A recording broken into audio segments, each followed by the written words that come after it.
जो लड़की आई, एक बच्ची थी, 8-10 साल की बच्ची थी, उसको पूरे शरीर में छाले आ रहे थे, पूरे छाले, केवल हाथ और पैर, इतना सॉरी हाथ पैर में जो दृश्य रहता है, यानी कि जब स्त्रियां जब ड्रेस कपड़े पहनती हैं तो उसके बाद जो दृश्य अंग रहते हैं उन पर उसको जो है अल्सर्स थे, अल्सर बन रहे थे, और डॉक्टर दवाई देते जा रहे थे।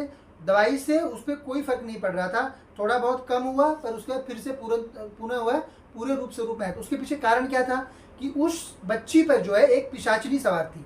अब पिशाचिनियों का क्या होता है, देखिए जो निम्न शक्तियाँ होती हैं वो अनेकानेक लोगों पर सवार होती रहती हैं। तो जो ओझा गुनियाओं के पास जाती हैं तो वो लोग देखिए दागते हैं, इसके बारे में हमने पहले ही बात की कि वो लोग जो है चमीटा लगाते हैं, दागते हैं। वो प्रक्रिया नहीं करनी चाहिए, क्योंकि वो बच्चे भी जीव ही होते हैं।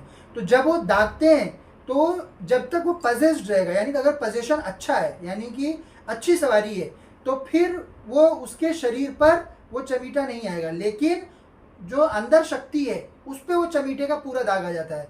परंतु जो करने वाला तांत्रिक है उसे पता होना चाहिए कि आवेश कितना है, पजेशन का परसेंटेज कितना है, क्योंकि अगर पजेशन का परसेंटेज कम रहेगा तो पूरे वो चमीटे के दाग उसके शरीर पर आएंगे, जिसका शरीर है। तो इसीलिए आप देखेंगे जहाँ पे बच्चे लोग धाम चलाते हैं, छोटे मोटे, जिनको ज्ञान नहीं है तंत्र विद्या का, वो लोग जब चमीटा लगाते हैं तो उनके यहाँ पे पूरे लोगों के हाथ पे ही चकत्ते बन जाते हैं। क्यों होना चाहिए, जो कि नहीं होना चाहिए, क्योंकि जो प्रक्रिया है, जो पारलौकिक प्रक्रिया है, उसमें अगर 100% पजेशन रहेगा तो इस पे नहीं आएगा। और चमीटा तभी लगाया जाता है जब 100% जो है पजेशन रहता है।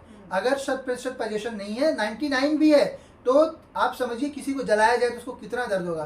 तो उसको अगर 1% भी होश रहेगा, जो वास्तविक शरीरी है, जो वास्तविक शरीर का जीव है, तो वो पूरा उसका जल जाएगा।